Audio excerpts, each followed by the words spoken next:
공익제보자의 새 이름 호부사 그 세 번째 순서 시작하겠습니다. 저는 진행을 맡은 장윤선이고요. 함께 하실 선생님 소개하겠습니다. 전경원 선생님 함께합니다. 어서 오십시오. 네, 반갑습니다. 네, 벌써 반환점을 지났습니다. 이제 3번 남았어요. 네, 그렇습니다.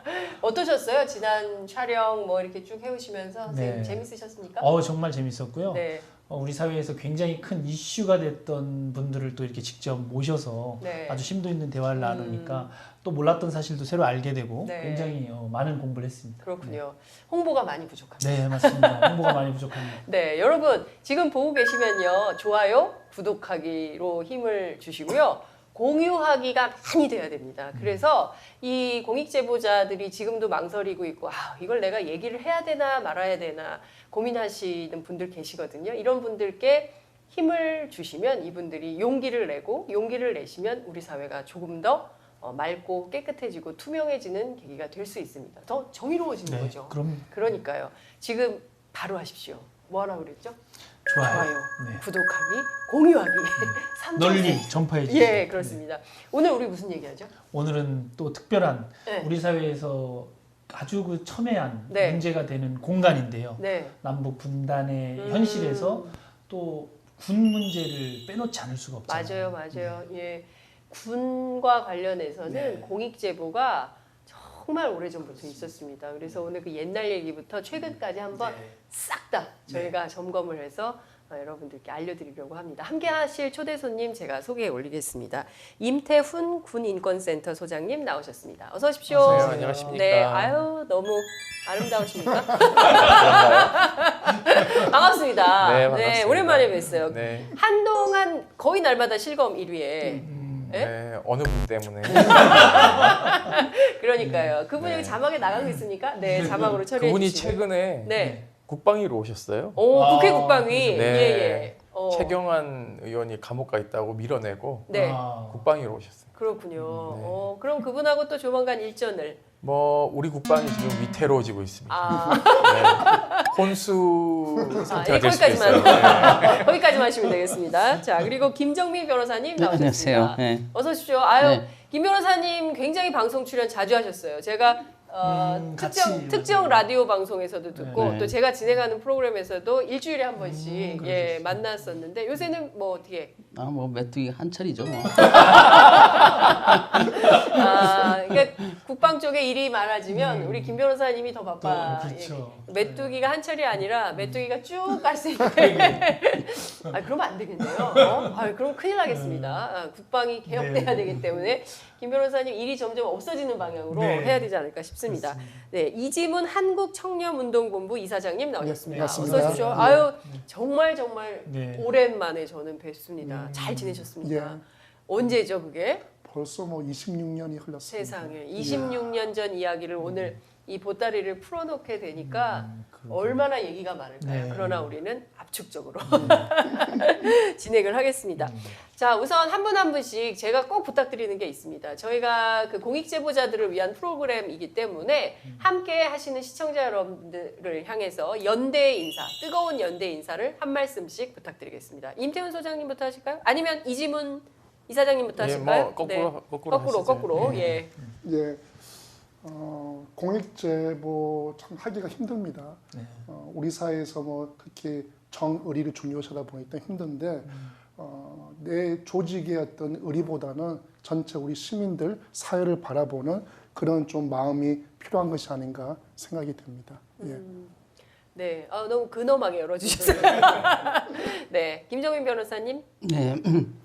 뭐 공익제보에 대해서 제가 잘은 모르지만 최근에 이제 군에 있으면서 또 나와서 여러 건을 이제 겪으면서 참 이 그 내기 힘든 목소리를 냈는데도 이게 제대로 일이 처리되지 않고 꼬이는 걸 보면서 결국은 이게 군 내에 있는 수사기관 또 최고 책임자들의 의식이 상당히 문제가 있다. 그래서 어쩌면 다른 영역보다도 그런 공익제보가 참 활성화되기 어려운 영역 같아서 그런 생각이 좀 듭니다. 그렇군요. 네. 이게 점점 어두워지고 있는데 이번의 연대 인사만큼은 좀 환하게 되지 않을까 기대해 보겠습니다. 저도 화날 것 같진 않은데요. 네. 뭐 여전히 기무사 문건이 국감에서 이상하게 물타기가 되고 있어요. 이게 뭐 기밀 문서인데 어떻게 군인 콘서트에 전달됐느냐, 누가 전달했냐, 뭐 이런 내부자 색출을 하는 게 지금 국감에서 버젓이 네. 이야기되고 있어요. 사실상 헌법기관이 뭐 이런 인식을 갖고 있다면 네. 당사자들이 나서기란 매우 어렵지 않겠는가. 그러니까 저는 공익제보자들에 대한 법률적 보호와 네. 이런 것들이 더 한층 강화돼야 되고 그런 사람들을 음해하거나 네. 또는 뭐 무고하는 사람들을 가중처벌하는 법률도 저는 좀 신설해야 된다. 특히 그게 고위공직자면 네. 뭐 징계를 통해서 이제 뭐 그 직을 내려놓게 한다든지 국회의원이면 제명을 한다든지 이런 윤리위에서 이런 것들을 좀 강화해서 실질적으로 이런 것을 법적으로 막아줄 수 있는 제도적 장치가 저는 다음 국회에서는 좀 이루어졌으면 좋겠다는 생각이. 이번 국회에서는 불가능하다고 이미 네네. 못을 그냥 쾅 네네. 박는 느낌이 좀 드는데요. 그러니까 본격적으로 저희가 얘기를 시작하기 전에 군대 얘기를 좀 해보려고 해요. 전 사실 군대를 안 나왔습니다. 그 군대 하면 제일 그 안 좋았던 기억 이런 거 어떤 게 있는 건지 특히 임태호 소장님 같은 경우에는 군 관련돼서 공익제보를 굉장히 많이 받으시잖아요. 네. 그래서 그런 얘기들 왔다 갔다 군부대도 제일 많이 다니실 것 같아요. 뭐 그렇죠. 보통은 네. 이제 저는 군을 안 가고 감옥을 갔다 왔지만 군 대신 감옥을 뭐 이제 뭐 비슷합니다. 양심에 따른 병역 거부하신 예, 거죠? 울타리 예. 이렇게 쳐져 있고 네. 밖에 못 나가는 거는 뭐 감옥이나 비슷해요. 군이나 똑같아요. 네, 근데 뭐 군인은 이제 외출, 외박, 아. 휴가가 있지만 네. 저희는 없습니다. 예, 그러니까 석방이 돼야지 나갈 수 있는 거기 때문에 좀 다른 개념이긴 한데요. 네. 사실은 뭐 두 분은 이제 뭐 의무복무 하시고 또 우리 이지문 교수님은 또 어려운 고초를 겪으셨잖아요. 그러니까요. 이등병으로 예. 강등되고 다시 그게 이제 회복되면서 이 과정을 거치셔서 사실 군을 쳐다보고 싶지 않으실 수도 있어요. 우리 또 이제 김 변호사님 법무관으로 또 그러니까요. 장기 법무관을 하셔서 소령도 전역을 하셔서 오래 했지만 뭐 아마 이제 군부대 출입과 관련돼서 연차를 따지자면 제가 제일 높지 않을까라는 생각이 드는데요. 네. 뭐 며칠 전에 제주 강정기지 갔다 왔거든요. 그 분쟁이 있어서. 네. 그래서 뭐 군이라는 공간은 언제나 저희를 유쾌하게 받아주지 않는 분위기죠. 사실상 제가 이제 이렇게 가면은 네. 염라대왕 왔다라고 그렇게 얘기를 해요. 염라대왕. 네, 그리고 임태훈 소장은 염라대왕. 네, 그리고 이제 뭐 농담으로 이제 장교들이 네. 베스킨라빈스 슈팅 스타 왔 이렇게 얘기를 해요. 네. 별 떨어뜨리러 왔다 이런 농담들을 슈팅 하는데 스타. 네, 별 그렇게 저격수. 얘기를 하는데 사실은 제가 가는 거는요. 네. 그나마 나은 거예요.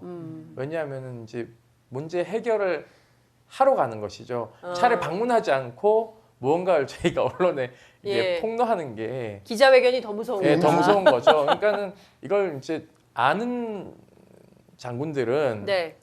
대문을 활짝 여는데 어. 뭔가 이제 캥기는 분들은 굳이 뭐 안 오시냐. 오셔 왜 오시냐부터 시작해서 헌병대가 막 앞에 나와서 뭐 이걸 막아야 되냐 말아야 되냐 자기들끼리 막 갑론을박을 하고 그러거든요. 예전에 사격장에서 이제 사망한 사건 같은 경우에도 네. 제가 간다라고만 통보를 했는데 네. 벌써 이제 헌병대장이 사단장한테 네. 이 사람 못 오게 해야 된다 이렇게 얘기를 하고 뭐 이런 데는 좀 뭐가 문제가 많은 것이죠. 그래서 뭐 과거 정부나 지금 정부나 여전히 제가 이제 간다라고 하면은 환영하는 데는 좀 그나마 문제가 없는 것이고 안 됩니다라고 하는 데는 이제 다른 문제점들이 많은 곳이죠. 최근에 비리 유치원 때문에 난리잖아요. 네네. 그 명단을 좀 작성해 주세요. 엄마들이 참고하게. 그래서 그럴까요? 어느 부대는 좀 이게 문을 활짝 열고 또 어느 부대는 또 문을 닫으려고 한다. 근데 이게 그런 좀 도표가 정리가 유치원하고 되면 다른 게 네. 유치원은 소규모고 원장이나 선생님이 문제가 되면은 네. 뭐 유치원 옮길 수도 있고 네, 네. 또 그 선생님만 뭐 해고하면 되는데 징계하면 되는데 군은 이게 너무 큰 덩어리고 딴 데로 갈 수가 없고. 그쵸. 장교들은 인사이동이라는 걸 하고 있고 병들은. 예, 부사관들은 거기 이제 붙박이로 있고 하니까 자기 상관을 누구를 만나는가에 따라서 또 이게 굉장히 달라지는 게 군생활이거든요. 그렇겠네요. 그렇기 때문에 이게 유치원식 명단 발표가 이게 음. 사실 무의미합니다. 왜냐하면 박찬주 대장이 갑질해서 저렇게 맞아요. 이제 감옥을 가고 하는 게 그때만 교훈을 이 되는 거죠. 그 다음부터는 나몰라랍니다. 왜냐하면 별좀 달면은 여단이나 사단장이 되잖아요. 네. 그러면은 한 그 성의 성주입니다. 자기가 왕이에요. 그러니까요. 그러니까는 뭐 눈에 뵈는 게 사실상 없죠. 근데 또 우리 많은 국민들이 이제 군이라는 그 특수한 공간에 대해서 갖는 의구심 가운데 내부에서 고발할 수 있는 이런 어떤 소원술이라고 흔히 얘기하죠. 이런 제도가 있을 텐데 그것이 왜 제대로 작동하지 않는가 이런 의문점이 있거든요. 네. 이 질문 우리 이사장님부터 한번 네. 좀 말씀을 해주시죠. 그 소원수리도 있고 그다음에 이제 국방부가 네.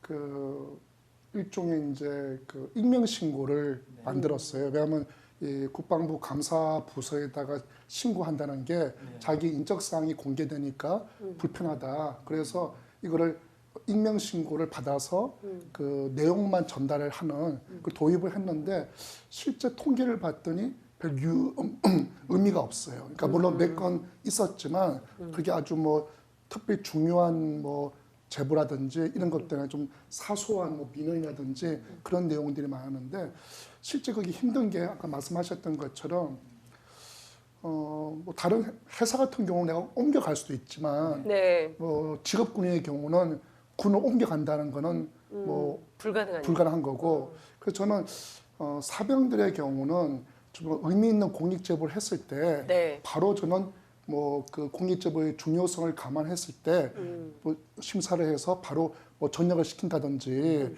이렇게 해서 좀 제보를 활성화할 수 있게끔 하는 게 필요하고 장교 직업 군인들은 물론 좀 어려움이 있겠죠. 더욱이 그런 인간관계들이 그런 뭐 같은 사관학교 출신들이고 선후배 사이니까 그렇지만 이제 그런 경우에 뭐 애국 연수라든지 좀 이렇게 일정 기간은 좀 이렇게 좀 떠나갈 수 있게끔 뭐 외국의 대학 뭐 육사라든지 이런 데 연수를 보낸다든지 이런 식으로 조금 하는 게 필요한 게 아닌가 계급 특진 이런 것도 예, 생각이 효과가 들고 크고. 아까 참 하나 이제 우리 박찬주 얘기 나는데 네. 네. 작년에 제가 재밌는 걸 본 게 예. 그때 이제 박 대장이 이제 공강병 네. 갑질했을 때 네. 네티즌들이 그 서명을 받더라고요. 그분을 이등병으로 파면을 시켜라. 아, 근데 이등병으로. 지금은 그 이등병 파면 제도가 없습니다. 어. 그러니까 저 때까지는 그게 이등병 있었는데. 파면이 있었어요. 그래서 실제 대장이 이등병 파면된 적이 있었습니다. 그래요. 전두환 때 네. 밑보였던 그 보안사령관 출신이 네. 그 사성 장군이 이등병 파면돼서 삼천교육대 갔다 왔어요. 그러니까 전두환 씨가 네. 그렇게 했다는 그렇죠. 거죠. 전두환 때 자기의 반대했던 옛날 선배. 그러니까 계급을 일단 이등병으로 강등시킨 다음에 삼천 강제 교육대. 전역 조치를 그렇죠. 시켜버리는 근데 거죠. 지금은 그 이등병 강등은 없고 그러니까 한 계급 강등은 있죠. 해서 네. 파면시킬 수 있는데 그래서 그 작년에 그걸 보면서 네.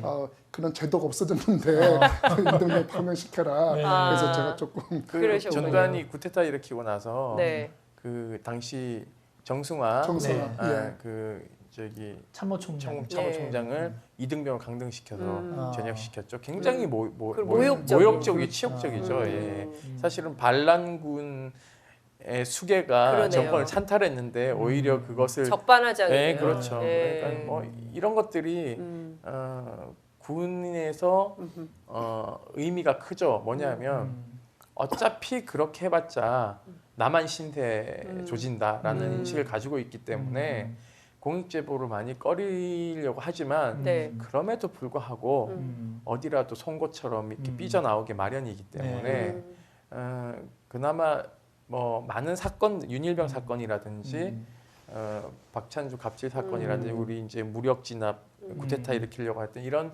건들이 폭로가 되는 것 자체가 보면 네. 공익제보자들의 어떤 입지들은 갈수록 점점 넓어지고 있다. 네. 하지만 그들의 권익을 보장하는 제도와 법률은 여전히 미비하다. 미비하거나 아니면 뒤처져서 오고 그렇군요. 있다라는 게 문제점이죠. 김 변호사님 군 법무관 생활 몇 년 하신 건가요? 제가 10년 했죠. 10년. 네. 그러면 10년간 굉장히 많은 공익제보자들을 아니. 보지 아니, 못하셨습니까? 그렇지 않았어요. 왜냐하면 아, 군대에서 이제 당시만 해도 법무관들 조직, 군검찰 조직이라는 게 허약해요. 그래요. 그러다 보니까 이제 해결이 안 되죠. 거기에 이제 제보를 해도 오히려 기무에 제보하는 경우가 더 많죠. 네. 왜 참 그런 겁니까? 서글픈. 왜냐하면 기무는 독립돼 있고 힘이 있다고 힘이 믿기 세고. 때문에. 예. 예, 그래서 저도 뭐 이렇다 할 제보를 받았던 적은 없었던 것 같고요. 다만 자잘한 것들을 몇 건 받아서 이제 처리했는데 굉장히 힘이 들어요. 그게 저도 현직에 있을 때 대대장 하나를 입건하는데 네. 사단장과 진짜 뭐 한 2달 가까이 싸우고 결국 어. 입건을 못했어요. 어, 그 육사 출신 중령만 돼도 군에서는 네. 건드릴 수가 네, 없습니다. 그렇죠. 현실적으로. 근데 일반 병사들이나 그 장교들이 기무사에다가 이렇게 바로 이렇게 공익제보하는 경우가 있나요? 많죠. 아, 그래요? 왜냐하면 기무사는 기본적으로 독립돼 있잖아요. 네. 그러니까 각 예하부대에 나가 있는 기무사 그 부대장들도 네. 사단장 눈치를 안 본다고요. 그러니까 그 기무사에 얘기하면 그 사단장 선을 넘어서서 뭐 바로 윗선까지 보고가 되고 그렇게 되니까 그냥 넘어갈 수가 없는 거죠. 기무사 자체가 덮어주지 않는 한은 네. 그냥 넘어갈 수가 없습니다. 아니, 그래서 그 흔히 제가 군에 특이한 경력이 있는데 네. 저는 이제 법무관 들어가기 전에 방위 생활했었어요. 정말요?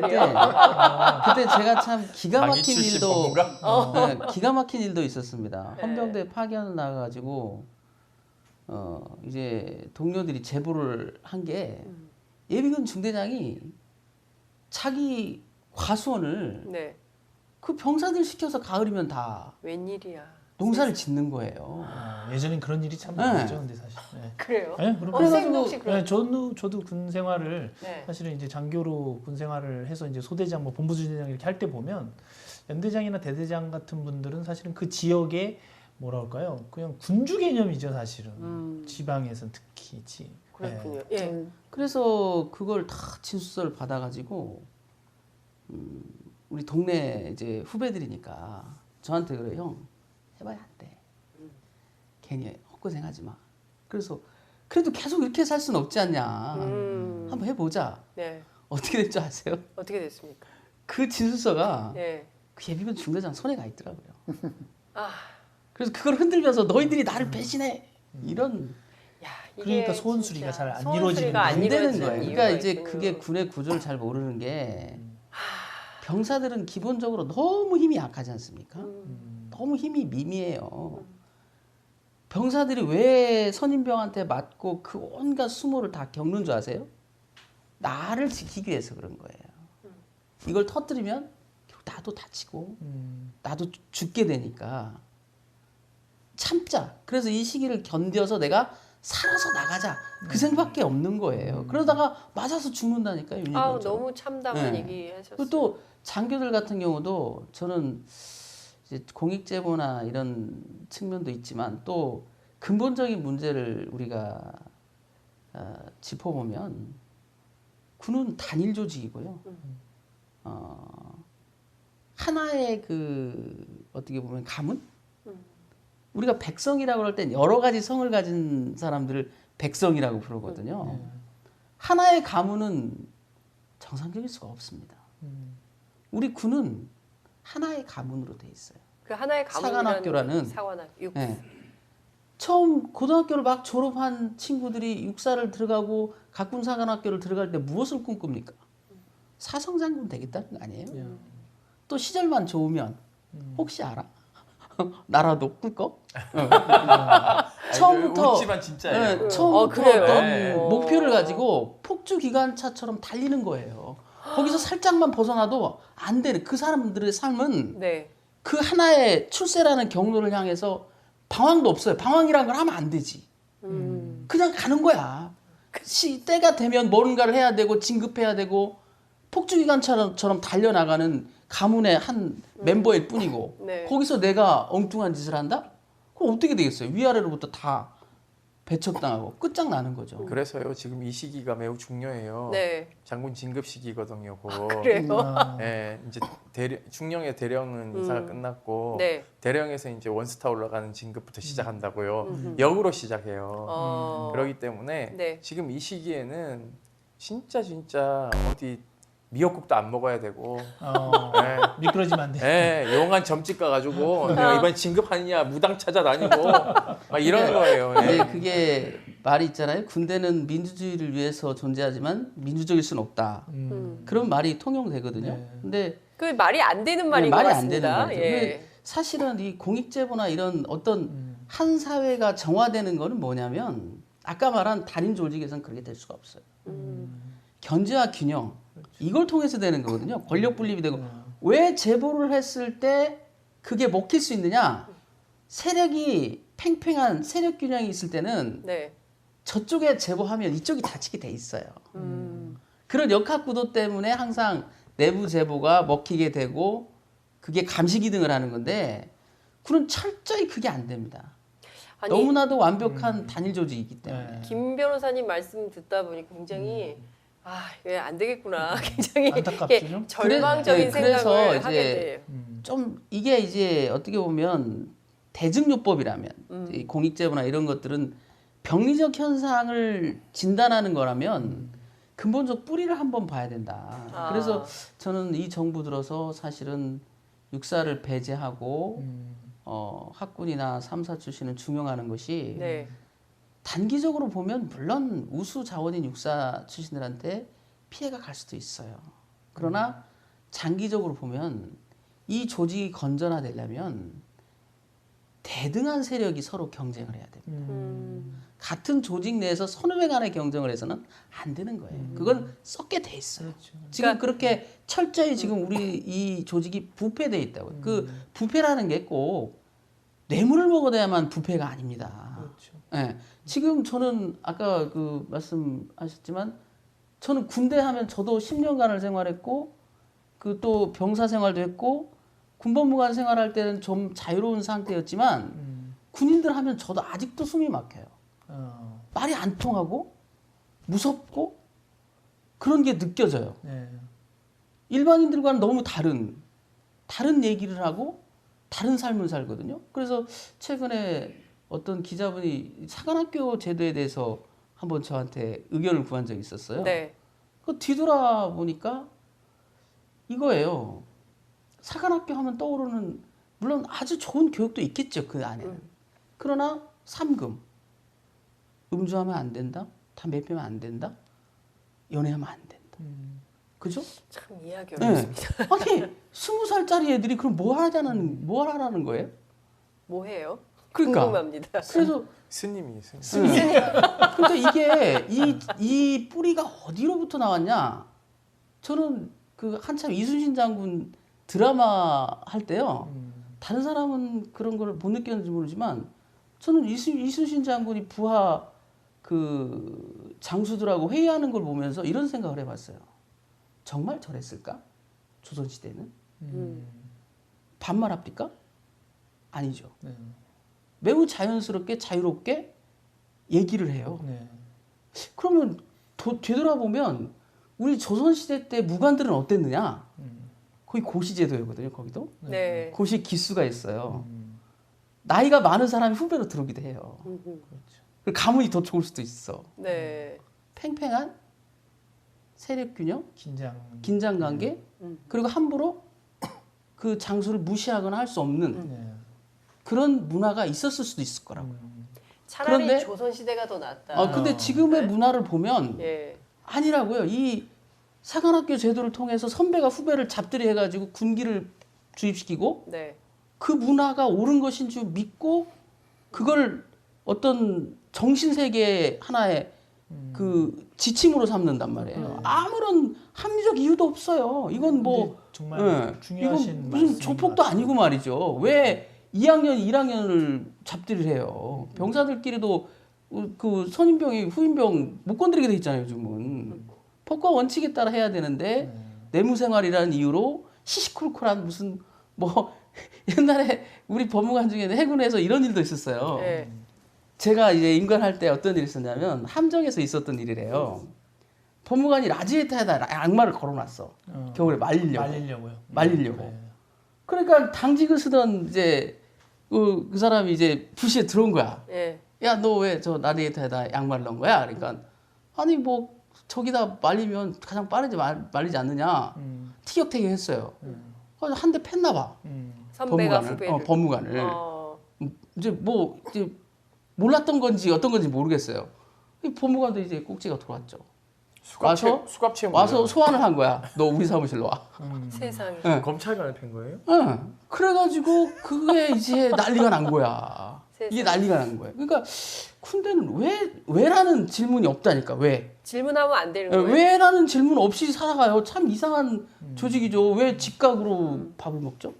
사람이 아무도 아까 그렇게 말도 밥을 다 안 먹는데. 뭐뭐 예. 했습니다. 네, 뭐뭐 말도 했으니까. 그래요. 말도 왜 아버지나 친구한테 하는 말하고 달라요. 응? 요자란 말을 안 하잖아요. 제가 이렇게 얘기하면 그 사이에서는 되게 이상한 사람이 돼요. 그 문화가. 근데 최근에 어제도 어떤 일이 있었냐면 미국 전투기 그 최신의 전투기가 네. 태풍 때문에 작살이 났다잖아요. 네. 그 공군 장관이 여자더만요. 그래가지고 이렇게 라운드 티 입고 와서 해요. 아니 그러니까 저 김 변호사님 말씀 듣다 보니까 너무 궁금한데 대한민국 군인만 이런 겁니까? 전 세계 군인들이 다 이러는 겁니까? 아, 전 세계 군인이 다 이렇진 않죠. 우리만 이런 거예요. 아니, 왜냐하면은 이제 각 나라를 보면 네. 군이 전통이 다 달라요.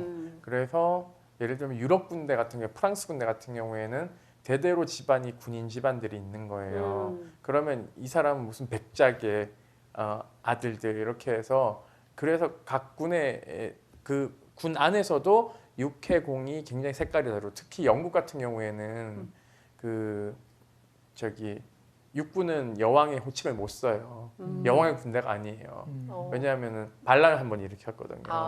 그러니까는 이제 각 군의 전통과 그 군 안에의 사관학교의 전통이 다 다르기 때문에 굉장히 색깔이 다르죠.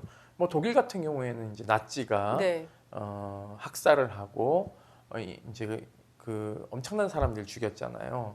그러니까 이것을 반성하기 위해서 철저하게 문민 통제를 세게 합니다. 뭐 예를 들면 옴부즈만이 군 옴부즈만이 네. 있고 그 의회 직보로 보고가 돼 있고 조사 권한이 불시 방문할 수 있고 자료 제출 요구 다 할 수 있고 그리고 그 사단장이 뭐 자유당이면 네. 뭐 연대장은 민주당이고 뭐 대대장은 정의당이고 이래요. 뭐 예를 들면 중대장 녹색당이고 막 이래요. 그러니까 당원이 될 수 있어요. 여기는 또. 군인이 우리는 안 군인이. 되잖아요. 입후보도 가능해요. 군인이. 예, 그래서 입후보해서 당선이 되면 네. 휴직 처리를 해줘요. 굉장히 우리랑은 예. 상상도 할 수 예. 없는 수준으로 다만 다르네요. 자기가 직무 중에 정당과 관련돼서 선전할 수 없어요. 그럼 징계받습니다. 그렇군요. 그렇기 때문에 이제 독일군은 굉장히 특수하고요. 우리랑 굉장히 많이 예. 다른데. 미국만 보더라도 의회 예. 통제를 굉장히 세게 받고 있죠. 그리고 청문회 반드시 각군 참모총장까지 다 합니다. 우리는 합참의장만 하잖아요. 네. 거기는 각군 참모총장 다 하고 있고 그리고 아까 말씀하신 것처럼 육군 장관, 해군 장관, 공군 장관이 다 따로 있습니다. 그러니까 왜냐하면은 문민 통제를 강화하기 위해서 철저하게 군령권과 군정권을 나눴죠. 근데 그렇군요. 우리 군 같은 경우는 육군 참모총장이 그 왜 이번에 기무사 문건에 네. 육군 참모총장이 계엄사령관을 등장한지 아세요? 과거에는 육군 네. 참모총장이 군령권과 군정권을 다 가지고 있었습니다. 합참의장의 기능을 다 하고 있었어요. 네. 그때 생각을 하고 만든 거예요. 그러니까 여전히 이 사람들의 내리 속에는 네. 합참이 그 군령권을 갖고 있고 예. 각군 참모총장이 군정권을 갖고 있다라고 이렇게 나눠져 있지만 네. 그들의 뿌리 속에는 그 무시하는 육군 거네요. 참모총장이 다 갖고 있는 거야라는 생각을 가지고 있는 겁니다. 지금도. 그게 참 문제인데 김 네. 변호사님 제가 궁금한 게요. 지금 쭉 말씀해주신 그 얘기가 언제적 얘기예요? 설마 최근 얘기는 아니시죠? 지금도 여전히 그런 현상들이 많이 있죠. 세상에. 많이 21세기에. 있죠. 네, 그게 많이 있고 네. 그래서 이제 문화가 바뀌어야 된다라는 게 네. 지금 이제 한때 5년차 전역자들이 굉장히 늘어난 적이 있어요. 사관학교 지금도 예. 지금도 많죠. 예, 그런데 그걸 이제 아예 그걸 봉쇄하겠다 이렇게 나오고 있거든요. 이 5년차 전역이 뭐냐 하면 네. 각군 육해공 사관학교를 나오면 의무적으로 이제 5년 동안 복무를 해야 돼요. 근데 5년 차가 되면은 전역할 수 있는 기회를 줘요. 왜냐하면 이 많은 TO를 다 진급시킬 수 없으니까. 다 그 별을 만들 수 없으니까. 그러니까는 뭐 대령도 3,000명이 딱 한정되어 있으니까는요. 그냥 나가고 싶은 사람 희망은 나가라고 하면은 예전에는 많이 없었죠. 그런데 요즘은 어떻게 되냐면 참모총장들이 앉혀놓고 설득해요. 나가라고. 나가지 말라고. 나가지 말라고. 너무 많이 나가니까. 너무 많이 나가니까. 왜냐하면은 군이 비전이 없는 거예요. 첫째, 비전도 없고 내가 여기에 뼈를 묻을 만큼의 어떤 합리성도 갖추고 있지 않는 거예요. 아. 그러니까는 사회가 더 좋다고 생각하니까 네. 뿌리치고 나가는 겁니다. 그러니까 너무 많으니까 네. 아, 나가는 사람들이. 1대1 면담해가지고는 주저앉히는 거예요. 특히 그렇군요. 그게 이제 육군은 상당히 적고요. 네. 육군은 왜냐하면 나가봤자 특별히 기술이 없기 때문에 취업하는 게 힘듭니다. 예전처럼 뭐 그 어떤 정부 기관 갈 수는 또 아닌데 문제는 뭐냐면 공군 출신들이 있죠. 네. 공군 출신이 말씀하셨던 그렇죠. 것처럼 공군도 나가서 특히 조종이라든지 기술이 있기 파일럿. 때문에 취업이 가능하기 때문에 또 특히 항공사 취업이. 예, 연봉도 세고 그래서 말씀하셨던 것처럼 국가가 그걸 막은 적이 심하게 예, 막은 적이 있었어요. 너무 많이 누출이 되다 보니까 그러니까 상대적으로 해군 공군이 더 셀 수밖에 없죠. 그렇군요. 그리고 방산업체에 갈 수 방산업체. 있으니까요. 뭐 공군 같은 경우는 카이 같은 데 갈 수도 있고요. 해군 같은 경우에는 굉장히 이 배라는 게 기술 집약적이거든요. 네. 그러니까 우리가 해군은 바다에서만 싸운다는 인식을 가지고 있지만 네. 잘 생각해 보십시오. 이 구축함이라는 곳에는요. 포도 있어요. 육군 개념이죠. 네. 탱크 위에 있는 포. 그리고 미사일도 있어요. 미사일은 공군도 가지고 있습니다. 방공포 부대가 있으니까요. 그러니까 기술 집약적이라서요. 네. 방산의 수요는 사실상 해군이 굉장히 월등히 높죠. 그렇군요. 그러니까 방산업체 해군이 많이 갑니다. 그러니까 아쉬울 게 없으니까 가죠. 근데 육사도 요즘 많이 전역 신청을 하는 게 뭐냐면 생각이 바뀐 거예요. 좀 더 행복해지고 싶은 거죠. 특히 김은중이 이제 그 사망 네. 사건이 있었을 때는 그 기수들이 5년차 전역 굉장히 많이 했어요. 아. 예, 그렇기 때문에 어떤 그 시기에 네. 어떤 사건들이 많거나 군이 불합리하다고 판단되면 5년차 전역을 많이 지원하게 되죠. 이지문 중이라는 표현이 저는 아직도 익숙해요. 저도 왜냐하면- 사실은 그렇죠. 예. 그 26년 전 네. 네, 있었던 일인데 그때 이제 그 투표 네. 부정 네. 군내. 굉장히 유명했던 부재자 사건입니다. 투표. 예, 이거 뭐 자료 화면으로 막 설명해 주셔야 될 것 같은데 그때 군대는 지금하고 비교하면 엄청나게 더 군기가 세고 그 앞에 이제 김정민 변호사는 요새도 그래요 하지만 그 요새하고 비교하면 더 아주 심각한 수준일 텐데 그때하고 지금하고 비교하면 좀 어떤 차이가 있습니까? 저는 최근에 좀 놀랬던 게 제가 요새 대학원 수업 강의하는데 학생 네. 중에 현역 중령들이 몇 분 계세요. 아, 현역 네, 제가 중령들이. 대학원에서 이제 예. 정치학 석사 박사 과정을 강의하는데 네. 좀 놀랬던 게 사병들도 외국에 해외 여행을 갈 수가 있더라고요. 깜짝 놀랐어요. 그러니까 미리 석 달 전에 네. 허가를 득하면 그래요? 허가를 받아야 돼요. 예, 석 달 전에 네. 휴가 일수로 계산을 해서 해서 가는 겁니다. 나갈 수가 있다는 아. 거예요. 그래서 아니 깜짝 놀랐어요. 저희 군 생활에서 그만큼 상상할 수 뭐 없었던 세상이 네. 바뀐 거죠. 요즘은 특히 뭐 인터넷, 뭐 핸드폰 다 있으니까 네. 훨씬 더 자유롭게 할 수 있지만 저는 이번에도 그 기무사 작년에 뭐 댓글 사건도 그렇고 창현 사건도 그렇지만 아까 우리 사단장 연대장이 성주다 군주라고 했지만 저는 오히려 사단장 연대장도 기무사 뭐 대위들 뭐 중령들한테 꼼짝을 못하지 않습니까? 지금은 이제 그게 없어졌지만 그 보안사 시절에는요. 네. 그 이제 바닷가에 가면 군인들 휴양소가 있잖아요. 사단장 휴양소보다 네. 기무사 그렇죠. 내려 휴게소가 더 컸었어요. 더 좋은 자리였고. 아, 정말이요? 예. 지금도 있어요. 지금도 그래요? 지금도 예. 있고요. 그거 지금 없애야 돼서 지금 난리가 예. 났어요. 그러니까 그만큼 아니 그 하극상 아닙니까? 네? 하극상 아니에요? 특수한 아니 네. 특수활동비를 네, 200억 원이나 쓰는데 네. 김무사가 여전히 그러니까 우리가 아시는 것처럼 보안사였잖아요. 근데 윤서양 이병이 그 민간인 사찰 폭로하면서 김무사로 바뀌고 중장이 이제 소장으로 바뀌고 네. 대통령 독대도 없애버렸잖아요. 근데 그게 지금 또 세상이 바뀌었는데도 그런 댓글 작업을 하고 있는 것들이 밝혀지지 않고 하는 것들을 보면서 세상이 거꾸로 간 게 아닌가 이런 오히려. 이제, 생각이 예. 또 들었습니다. 이어서 기무사 얘기를 좀 해주셔야 될 것 같아요. 두 분께서. 그 제가 이제 한참 막 달릴 때는 네. 야전이 어떻게 바뀌는지 몰랐다고요, 부대들이. 최근에 제가 이제 강정 기지를 가고 여러 군부대를 가니까 이 직업군인들이 되게 좋아하는 거예요.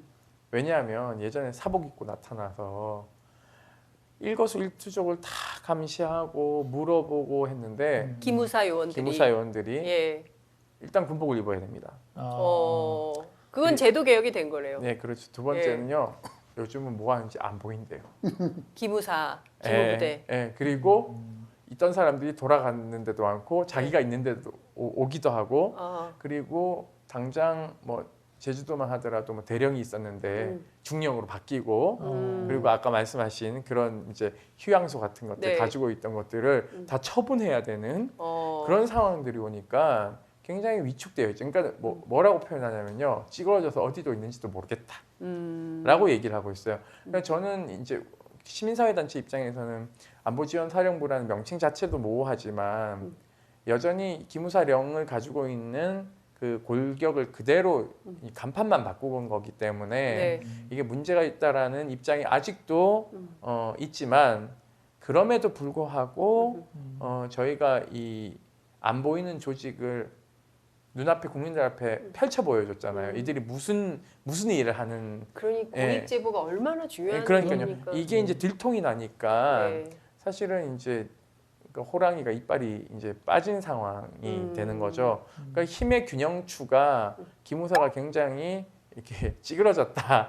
저는 그렇게 보고 있고 실제로 또 다들 그렇게 좋아하고 있더라고요. 그런데 이제 문제는 거학이 척결됐다 하더라도 여전히 군대는 이 육사 카르텔이 작동하고 있고 그리고 육사 순혈주의가 모든 진급에 또아리를 틀고 있고 심지어 또 거기에 기독교가 또 이렇게 편승해 있어요. 기독교요? 이 별들이요 교회를 많이 가요. 그때 군대 안에 절도 있고 성당도 있고 다 있지 한데요. 않습니까? 예. 요즘 새로 짓는 부대들에는 이제 강정 해군 기지는 부대 안에 부대 바깥에 있어요. 그 교회, 성당, 법당 이렇게 딱 세 개 같이 있어요. 근데 요즘은 그렇게 이제 사이가 좋은데 예전에는 어떻게 했냐면 법당이 옆에 있으면 옆에 교회 안 짓거나 또는 교회가 지어 있으면 옆에 법당 못 짓게 해요. 향내 난다고. 그러니까 싫어하는 거예요 서로. 그리고 사단장이 교회 나가면 다 교회 나가야 돼요. 왜? 교회 안 나가면 진급을 안 시켜주거든요. 정말이요? 그러니까 천주교 믿는 사단장이나 장군들하고 네. 그러니까 불교 신자인 그 지휘관은 그런 게 별로 없는데 네. 유달리 기독교 이 장군들이요 너무 문제가 특정 종교에 심각해요. 대해서 아니요 그렇게 말씀하시는 거 실제 아닙니까? 아니요 그 실제요. 예. 그 지금 육군참모총장 김영우 대장 같은 경우에도 사단장 시절 네. 교회를 나가지 않으면 진급 안 시켰다는 공익제보 들어와 있어요. 사실은 아. 그것 때문에 그런 것들이 좀 있어서 이분이 합참의장에 이번에 가야 되는데 예. 인사청문회 통과하기 어렵다는 게 현 정부의 판단이었어요. 그래서 갑자기 이작사령관의 자리에 있던 박한기 대장 이분이 사실상 비육사거든요. 이분이 갑자기 둘이 동기인데 뛰어넘고 1위 올라왔어요. 그래서 인사가 엉망이 됐다라는 얘기를 하고 또 하나는 그렇게 이제 땡겨 올린 것처럼 보이지만 합참의장이 가지고 있는 권한이 별로 없어요. 별로 없기 때문에 비육사 최초로 비육사 육군 참모총장이 이 자리에 올까봐 네. 육사가 장난쳤다는 얘기도 있어요. 그래서 이 인사권을 놓지 않으려는 것이 가장 크고요. 두 번째는 이게 각 군의 규모가 굉장히 다릅니다. 7대 3의 구조거든요. 그러니까 육군이 7이고 네. 3이 공군, 해군, 해병대예요. 그러니까 예산 차이가 물론 이제 그 쪽수 차이가 나지만 예. 예산도 여기가 덩어리 더 크죠. 물론 여기 이제 배나 비행기가 비싸긴 한데 그걸 제외하고는 사실상 여기가 더 높긴 하죠. 그러니까 이게 줄어들게 되어 있잖아요. 지금 복무 기간도 줄어들고 있고 네. 부대도 지금 통폐합하고 있으니까 육군이 이제 위기감을 느끼는 거예요. 아. 이게 뭐냐면 별자리가 줄어드는 겁니다. 아, 그러니까 혹시 이러다가 육군이 또 반격에 아니 쿠데타 때문에 너무 우리는 놀래가지고 그러니까 장성이 지금 예. 현재 400한 뭐 50명, 뭐 70명 이렇게 되지만은 지금 100명을 줄이겠다라고 애초에 얘기했는데 네, 장군 TF에서 100명을 줄이겠다고 하니까 네, 비공개 회의에서 네. 육군 참모총장이 당신들 이게 지금 어떤 자리인지 알고 없애냐라고 삿대질하고 난리가 났대요. 그래서 이게 50명으로 다시 줄어들었다가 예. 이제 문재인 청와대에서 세게 개혁을 밀어붙이니까 75명으로 정원이 지금 더 주는 걸로 가고 있어요. 그러니까 육군이 확 줄어드는 상황이죠. 그러니까 요즘 뭘 하냐면요. 드론 부대 창설. 그러니까 드론 부대 창설 어디로 가야 돼요? 공군으로 가야죠, 사실은. 그러네요. 예. 근데 왜 육군이 잡겠어요? 항공 영역 아닙니까? 안 놓으려고 하는 거죠, 이거. 그 권력을. 그러니까 왜냐하면 이게 더 줄어들면 안 된다고 생각하니까요. 두 번째는 워리어 플랫폼이라 해가지고는 과학화라고 해서 온몸에다 뭘 붙이는 건데요. 그게 뭡니까? 이게 미래 뭐- 전투. 미래 전투. 네, 그러니까 대비하는, 우리 네. 그러니까 전투가 이제 과학화되는 거죠. 네. 그래서 뭐 예를 들면 이 병사의 이몸 체력 상태를 컨트롤 타워에서 다 체크 가능한 걸 다 달고 다니는 거예요. 근데 그걸 다 달면 행군이 불가능해지거든요. 그래서 미군은 이거 포기했어요, 하다가. 너무 무거워서. 그래서 로봇으로 가고 있거든요. 인공지능으로 가고 네. 있는데 우리는 지금 뭐 통풍도 잘 안 되는 겨울에 파커 입으면 안에 땀이 쭉쭉쭉 떨어지는데 아니 뭐 팍 하나 좀 뭐 노스페이스로 바꿔주던가 분할 아디다스로 바꿔주던가 해야 되는데 이거는 완전히 1차원적인데 거기에다 갖다가 뭘 갖다 붙인다고 그러고 있어요. 그 지금 그러고 돌아다니고 있어요. 육군 참모총장이. 진짜 코미디가 따로 가보니까는 없네요. 뭐 회의하는데 막 뭐죠? 아이패드 들고 전쟁에 무슨 아이패드를 어떻게 들고 전쟁을 해요? 아니, 정신이 없구나라고 생각하는 거죠. 이게 병역 거부자가 봐도 한심한 상황이 벌어지는데. 지금 임 소장님 얘기하시니까 스태프들이 웃느라고 촬영이 지금 네. 안 되고. 그래서 그런 것들은 로봇을 이미 개발을 해서 로봇에게 어떤 군장 장비를 지어주고 최소화시키고 경향성으로 가고 있어요. 트렌드가 상당히 뒤쳐져네요. 네, 그러니까 예. 미군에 비해서 20년 뒤지는 건 사실이에요. 그거의 해결 방안이 저는 워리어 플랫폼이 아니라는 거예요. 그러니까 그렇군요. 제가요 지금 군인 것만 공부하다가 네. 워리어 플랫폼을 공부하고 있다니까요. 이제 미치겠어요. 미래 그러네요. 전투에 비해. 예. 네. 아니 근데 김 변호사님, 제가 굉장히 궁금한 게 앞서 이제 우리가 그 사실은 이 군사 쿠데타 기무사 관련된 것도 이게 다 공익 제보로 이제 출발을 했던 건데 궁금한 게 있어요. 조현천 기무사령관이요 본인이 다 한 거라고 얘기를 했는데 이분이 지금 어디 네. 계시는지 확인이 안 되고 있습니다. 입국을 거부하고 그리고 이 있어요. 사건 어떻게 종결된 겁니까? 이 정도면은 잡으러 갑시다. 저 수사팀에서 어련히 잘 하겠습니까만은 뭐 하고 있습니까? 제가 볼 때는 이미 다 확보는 됐을 것이다. 왜냐하면 확보가? 그들이 아무것도 안 했다면 모를까.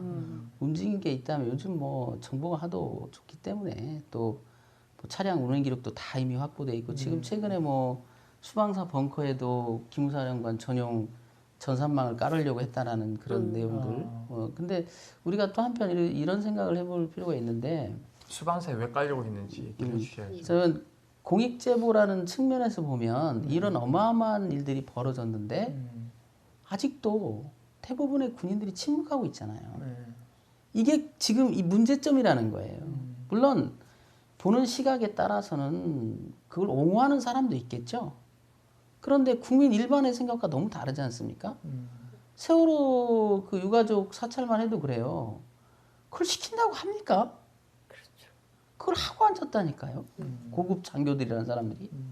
생각이 없는 거라는 거죠. 그냥 위에서 시키면 하는 아주 그 자기 자체 판단 능력은 없고 조직 논리에만 빠져 있고 추세지향적이고 오로지 진금에만 매여 있는.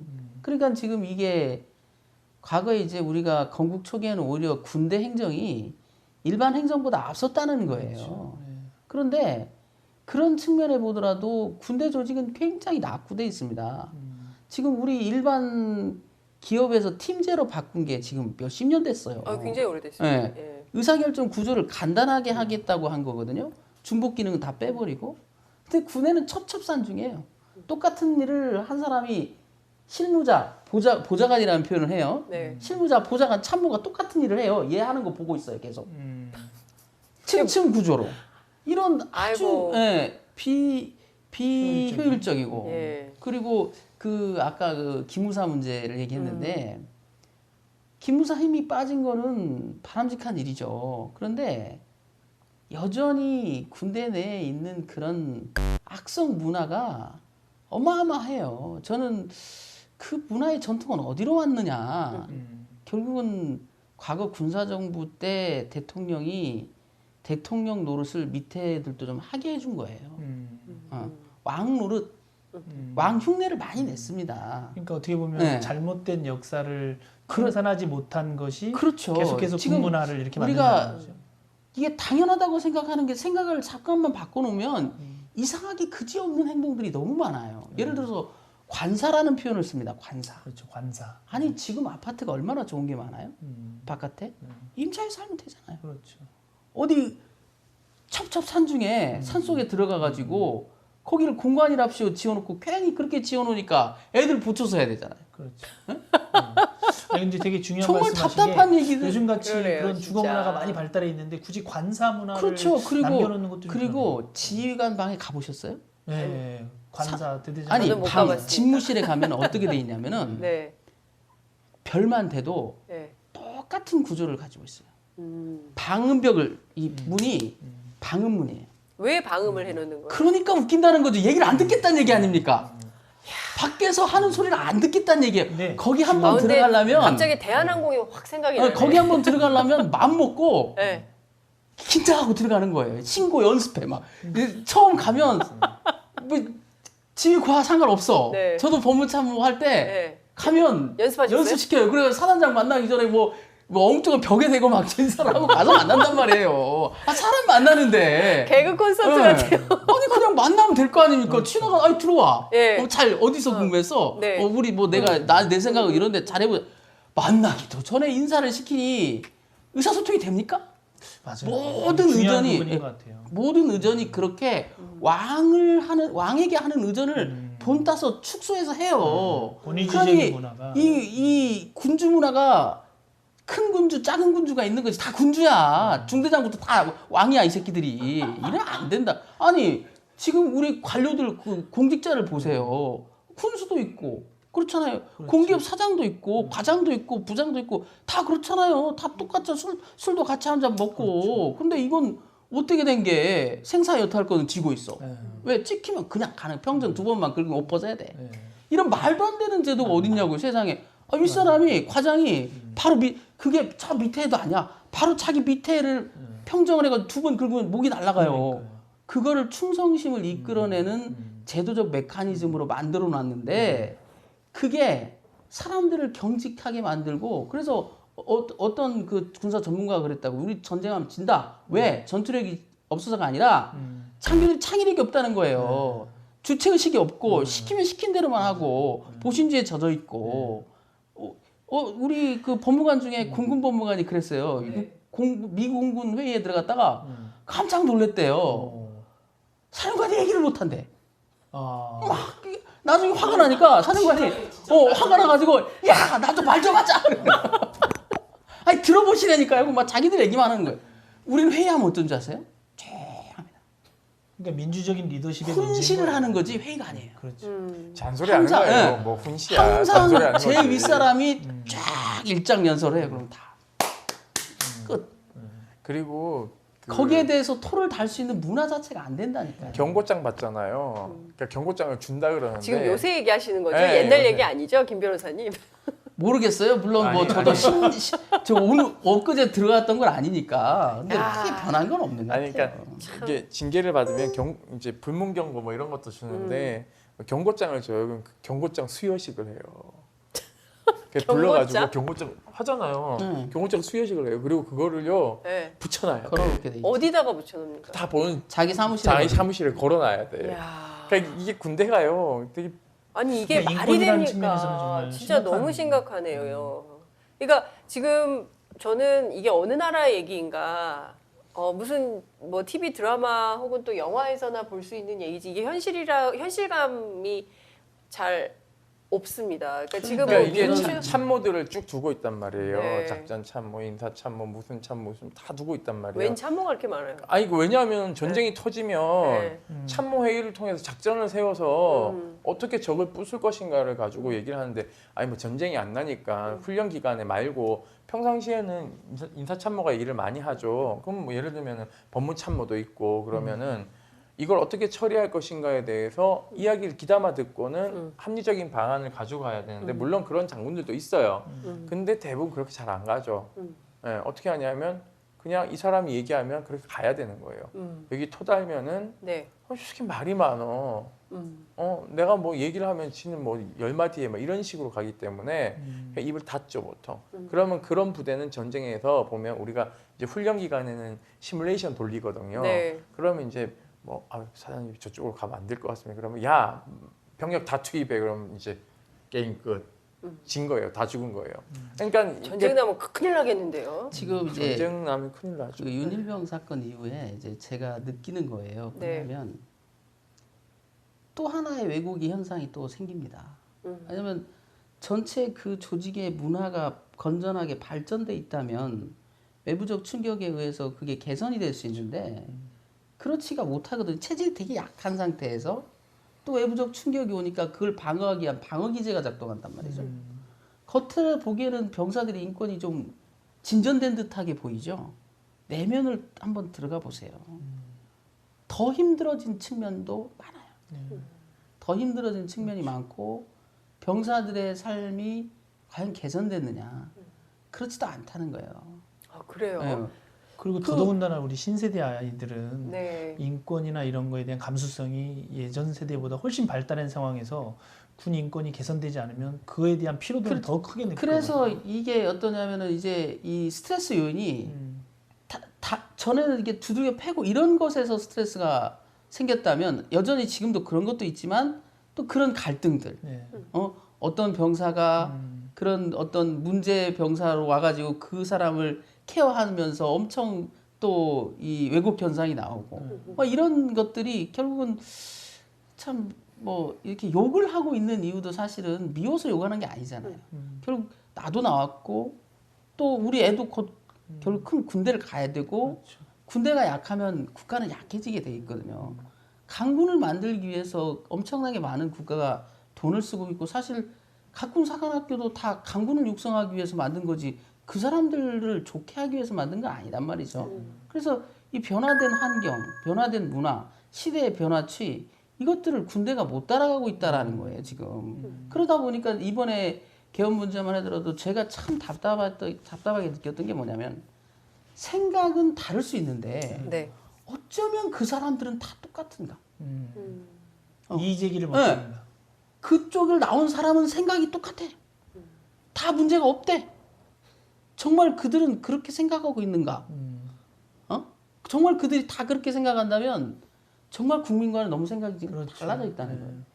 그 윤일병 사건 나와서 말씀드리는데요. 네. 28사단장이 9월인가 8월인가 언제? 올해요? 예, 원래 이제 바뀌었죠. 한참 바뀌었죠. 그 사단장 여러 번 교체됐으니까. 그 윤일병 사망 사건 벌어진 그 부대에 뭐 기념관, 뭐 추모관을 짓겠다라고 네. 유족하고 상의도 없이 그 일방적으로 이렇게 막 조감도 만들고는 발표를 한 거예요. 세상에. 그러니까 유가족이 저한테 전화 왔어요. 예. 전화가 오기는 왔대요. 어떻게 생각하냐고. 근데 이미 언론에 나가고 답도 안 줬는데 자기는 하겠다고 발표해서 유족들이 쳐들어갔어요. 그래서 항의하니까 없던 걸로 하겠다. 아니 그게 무슨 기념할 만한 일입니까? 그게 사람이. 기념할 일인가요? 예. 사람이 그게- 맞아서 죽었는데 그게 아니 무슨 기념할 일? 예를 들면은 거기를 보존하고 앞으로 예를 들면 우리가 이런 일이 없도록 하겠다라고 하고 싶으면 유족들한테 먼저 가서 어떻게 생각하십니까?라고 얘기를 하고 아니 군으로서 너무 부끄러운 일 아닙니까? 부끄러운 일이죠. 부끄러운 일인데 그러니까 여전히 피해자 중심주의가 아니라 뭐냐면 자기 중심주의예요. 치적을 예, 예. 남기기 생색내기 위한. 네네. 뭔가 그 생색내기 하려고. 그 문제도 사실 저도 이제 그 사건에 좀 관여가 돼 있어서 네. 내용을 잘 아는데 아직도 해결되지 않은 의문점들을 유족들은 가지고 있거든요. 그리고 그 사건을 잘 모르는 네. 분들에게 간단히 좀 소개. 간단히 말하면 그 선임병들에게 집중적인 괴롭힘을 당해가지고 결국 근육이 다 녹아서 사람이 죽었는데 군대는 그걸 만두 먹는 그 윤일병을 때려가지고 만두가 목에 걸려서 죽었다고 그랬잖아요. 심지어 그 군단 헌병대장이 유족들 앞에서 킥킥거리는 모습을 재현까지 하더라는 거예요. 이렇게 목에 걸렸었다고. 그런 거짓말들로 그 문제를 모면하려고 했던 조직이 많잖아요. 지금 그게 드러났는데도 아직도 그 근본적인 잘못을 규명하지 않아요. 이런 그 문제 다 한번 보세요. 지금 많은 의문사 사건들 사망한 가족들이 있거든요. 저도 이제 변호사로서 여러 건을 맡고 있는데 결론 다 의문사야. 왜 그런 줄 아세요? 유족만 싸우고 있는 거예요. 유족만. 의문사가 한 해에 몇 명 자살 그렇게 따질 수는 없고요. 네. 사실상 과거에 그 군의문사 진상규명위원회가 네. 없어질 당시에 네. 이제 노무현 정부가 끝나고 이명박 정부 들어서면서 이게 없앴잖아요. 네. 그때 붕 뜬 사건이 100건이 넘었어요. 해결이 안 안 된 된. 미제 사건. 예, 그래서 이걸 빨리 연장해서 가야 된다고 했는데 이명박 정부에서 그걸 없앴죠. 그러니까는 이제 사인이 불분명하고 네. 뭐 타살 흔적이 조금이라도 있으면 사실상 이제 군의문사라고 보일 수 있는 지점이 있죠. 그것은 뭐 법의학에서도 잘못한 경우도 있을 수도 있고요. 네. 또 하나는 초동 수사를 잘못한 경우도 있을 수 있죠. 그러니까 예를 들면 윤일병 사망 사건은 초동 수사를 잘못함으로 인해서 네. 가해자들이 증거를 다 인멸. 소각시켰거든요. 아. 그러니까 예를 들면 윤일병과 관련된 이렇게 수양록 이런 것들이 다 없어졌어요. 다 소각을 했거든요. 그러니까는 초동 수사가 잘못된 지점이 있는 거죠. 두 번째는 저희까지 만나기까지 한 4개월 네. 동안 혼자 싸우셨다고요. 그때까지만 해도 재판에 해부된 것이 뭐냐면 질식사라고요. 사인 자체가. 저희가 이제 뒤집어 엎었죠. 우리 군의관 출신인 우리 운영위원께서 사인을 보니까 이건 기도 폐색이 그냥 올 수 없다. 왜냐하면 20대 젊은 건강한 남성은 기도에 만두가 들어오면은 기침 한 번 하면 만두가 다 튀어나와요. 네. 한 80, 90된 할아버지 정도 돼야지만이 기도가 그렇게 이제 막히는데 그런 문제는 뭐냐? 왜 도대체 그럼 이 기도에 뭐 음식물이 들어왔는데 왜 반응을 못했느냐? 네. 결국 선행 사인이 있다라는 걸 저희가 이제 폭로한 것이고 네. 그것은 이제 임상의가 그렇게 본 것이죠. 네. 그래서 저희가 문제 제기를 했고 이것을 국가수에 다시 보니까 이게 이제 다발성 쇼크가 먼저 왔다라고 이제 밝힌 거죠. 그러니까 선행 사인이 있다고 밝힌 거예요. 그러면 이게 뭐냐면은 제명 자체가 바뀌는 거예요. 왜냐하면 이거는 그냥 상해치사로만 이제 기소를 했단 말이에요. 네. 이거는 상해치사가 아니죠. 적극적 해석이 필요한 거죠. 미필적 고의에 의한 살인까지도 가야 되는 것이다라는 것이 이제 받아들여졌고, 그래서 이제 재판이 일단은 이제 뭐 30년 뭐 이렇게 해서 쭉 이제 중형을 받았는데, 이것이 이제 진행 과정에서 예를 들면 우리 김정인 변호사님 같은 분이나 뭐 군인권센터 활동가들이나 또는 의료인들이 붙어서 이것을 면밀하게 뜯어보면서 뒤집어 엎었단 말이에요. 진행되는 가운데. 근데 다른 군 의문사 사건들이 모두 의문사라고 뭐 볼 수도 없는 지점도 있겠지만 네. 대부분이 보면은 문제 제기하는 게 보면 초동수사에 미흡한 지점들을 계속 지적하고 있어요. 김은중이 사건도 결국은 대법원이 판결 내린 게 네. 뭐냐면 니네 수사 잘못했다. 이거 엉망으로 한 거다라는 게 대법원에 의해서 인정이 됐거든요. 네. 그렇기 때문에 사실 굉장히 억울하죠. 국가를 믿고 국방 의무를 하러 자식을 보냈는데 네. 이게 이제 죽어서 돌아왔어요. 주검으로. 그래서 지금 장례도 안 치르고 봉안소에 있는 유해들이 굉장히 많습니다. 맞습니다. 저도 이런 건 저런 건을 맡고 있는데 제가 아까 모든 사건이 의문사라고 얘기하는 이유가 뭐냐면 국가가 군이 한 번도 그 부모님들의 마음에 대해서 알아보려고 안 했어요. 자식을 군에 보냈어. 죽었어. 왜 죽었는지 설명한 적도 없고 법적 절차에 대해서도 이렇게 하는 게 좋겠다고 안내받은 적도 없어요. 스스로 변호사 선임해가지고 자기 돈 들여가면서 손해배상 소송하고 수도 없이 재조사 통해가지고 지금 30년, 40년이 흐른 이제사 국방부가 작년 말에 상당히 많은 그 사망자에 대해서 순직을 인정했습니다. 네. 그거는 뭐냐면 법의 논리가 아니에요. 징병제 국가에서 강제로 끌어갔지 않습니까? 그치, 신체 건강하고 네. 정신 건강한 사람. 그러면 적어도 끌어가지 않았으면 안 죽었을 사람은 일정량 국가에 희생한 거예요. 그렇죠. 그럼 당연히 네, 순직처리 그러면 해줘야 그거에 되는데. 대해서 적절한 처우가 있어야 되는데 처우는 고사하고 정말 홀대를 받았고요. 너무 차가운 시선. 그때 한때는 자살했던 사람들은 이 죄인이 돼 버렸어요 국가에.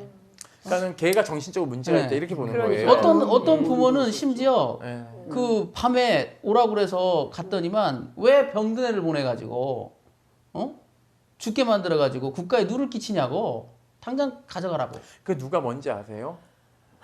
이게 되게 웃긴 게 순직 처리하면은 어떻게 순직 결정은 각군본부에서 해요. 전사망 심사위원회에서 네. 보훈처에서 하는 게 아닙니다. 그러면 순직 처리가 되면은 일단 자식 없이 죽었잖아요. 그러니까는 한국 유교적인 사회니까 군인묘지에 들어가면 네. 이제 국가가 관리해 주는 겁니다. 그렇죠. 그러니까 그걸 되게 원하시거든요. 근데 이걸 어떻게 문제 제기를 하냐면 돈 때문에 저렇다라고 얘기를 해요.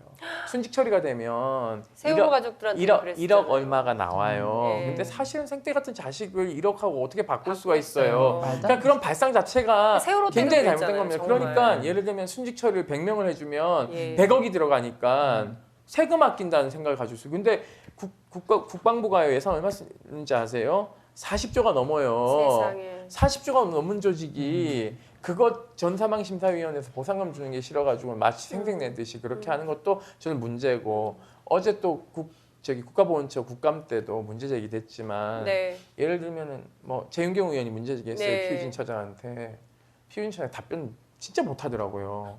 공부 전혀 안 하고 나오시는 것 같아. 예. 입증 책임을 왜 당사자한테 요구하냐? 피해자들이. 국가가 해라. 네. 보훈처가 보훈심사, 보훈조사 다 할 수 있어요. 안 해. 그래서 내가 이걸 입증을 할 수 없으니 입증 좀 해주세요 하는 것도 입증할 수 없다라고 답변이 와요. 네. 그러니까 이게 보훈처가요 왜 그러냐면 보훈 마피아들이요 보훈처 네. 장악하고 있기 때문입니다. 아니, 그러니까 보훈 단체 눈치나 정말 보고 있고. 그러니까요. 그러니까 여기를 깨라고 삼성 장군 예비역을 늘 낙하산처럼 앉춘 자리를 네. 최초의 여군 중령을 앉혔어요. 예. 그것은 요구하는 게 있거든요. 누가 그럼요. 국민들이 요구하고 있는 거예요. 맞습니다. 청와대가 요구하는 게 아니라 예. 그러면은 패러다임을 바꿔야 되는 예. 거죠. 이 보훈 마피아들의 이해관계에서 벗어나는 게 중요한 것에 대한 부분을 잘 행동을 못 옮기시는 것 같아요. 그러니까 그런 얘기를 많이 하는 겁니다. 그러니까 비리 유치원만 하더라도 이익단체들한테 눈치 보여가지고 제대로 명단 공개도 못하다가 이번에 처음 명단 공개를 하니까 겉으로는 사과하는 척하면서 뒤로는 민사소송하고 뭐 명단 공개 금지 가처분 소송이나 하고 뭐 이런 식인 거예요. 그리고 실제로 교육부나 교육청이나 다 알고 있으면서도 얘기를 안 한 거 아닙니까? 왜냐하면 그동안. 그 사람들이 이익단체라서 지역에서 표를 가지고 있으니까. 그 그런 똑같은 거예요. 지금 보훈처가 보훈단체들하고 그렇게 짬짬이 되듯이 모든 영역이 역시 이게 대한민국이 근데 우리 관료들의 문제가 너무 심각한 근데 거죠. 우리가 그 아까 뭐 자살 얘기 나왔지만 군에 계신 분이 그 말도 했었어요. 그 20대 평균 자살률을 따졌을 때 군에 왔을 때 자살하는 게 높은 게 아니다. 그러니까 어차피 군에 있었기 때문에 자살한 게 아니다라는 그런 논리까지도 말한 적이 있었던 적이 있었는데 어떤 분이 그런 말을 합니까? 그러니까 군이 그렇게 얘기를 했어요. 군에서. 처음부터. 네, 그러니까 예. 20대의 네, 그랬죠. 사회에서 자살률보다 여기가 더 낮다는데 네. 이미 모집단이 달라요, 사실은. 네. 여기는 여성도 있고 그리고 또 하나는 환경이 다릅니다. 왜냐하면 처음 입대를 하면 일단 어떤 현상이 오냐면요. 그 소화 증상이 조금 떨어져요. 그러니까 이 배변 기능도 떨어지고 스트레스가 스트레스 때문에. 예. 그러니까 이건 이제 정신과 의사들이 이 상태들을 좀 검진을 하면 스트레스 장애가 기본적으로 다 나오고요. 네. 적응 장애라는 게 나와요. 그러니까 군에만 있는 진단명의 적응 장애라는 게 그래서 군대를 정신과 의사들은 약간의 세미 병동이다라고 표현을 해요. 왜냐하면 이게 구금되어 있는 상황이기 멀쩡한 때문에. 사람들을 세미 병동에 네. 가두고 있는 거잖아요. 그렇기 때문에 요 스트레스 상태를 완화시켜주면서 가는 게 되게 중요하거든요. 근데 그런 인식이 굉장히 군이 떨어집니다. 왜냐하면 그런 것은 사관학교나 각군 부사관학교에서 가르치지 않거든요. 그러니까 요새 저도 일하다가 남자 후배들하고 얘기할 때 그런 얘기들을 많이 해요. 정말 악몽을 꿨다고. 그래서 무슨 내용의 악몽? 군대 다시 가는 거. 군대 다시 가는 것 같다고. 우리는 감옥 다시 가는 거고. 근데 그런 것 같아요. 저는 시험 떨어지는 거.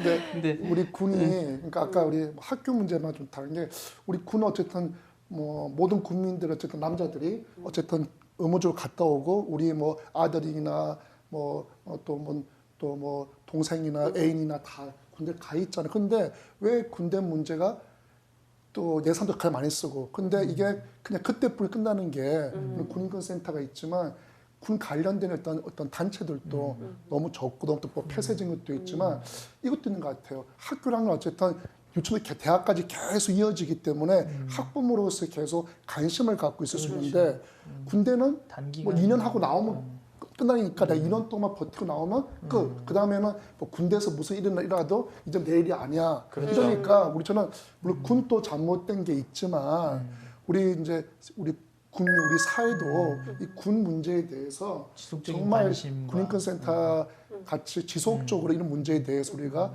좀 해야 된다. 네. 군에만 어떤 너희들이 개혁하라 요구할 것이 아닌 것 같아요. 오늘 지금 70분 정도 함께 얘기를 하고 있는데요. 아마도 지금 호부사 함께 하시는 분들도 군대 안에서 겪었던 부당한 일들, 특히 또 혹시라도 군 안에서 잘못돼서 이렇게 사망하는 사건들 이걸 갖고 계신 분들이 호루라기 재단에 오면 도와줍니까? 그럼요. 아, 예, 그래요? 상담도 해주고 상담도 호라이단에서도 도와주고요. 네. 예, 그리고 인권센터에서도 우리 그렇죠. 소장님이 예. 착 버티고 예. 계십니다. 네. 군인권센터 그리고 호루라기 재단 이런데 네. 함께 하는 일종의 이제 동지적 관계에 있는 분들이 계시니까 힘내서 고백을 하시면 이렇게 손잡아 주시는 분들이 이렇게 지금 다 대기하고 중요한 계세요. 게 하나 이번에 바뀐 게 있습니다. 법이 네.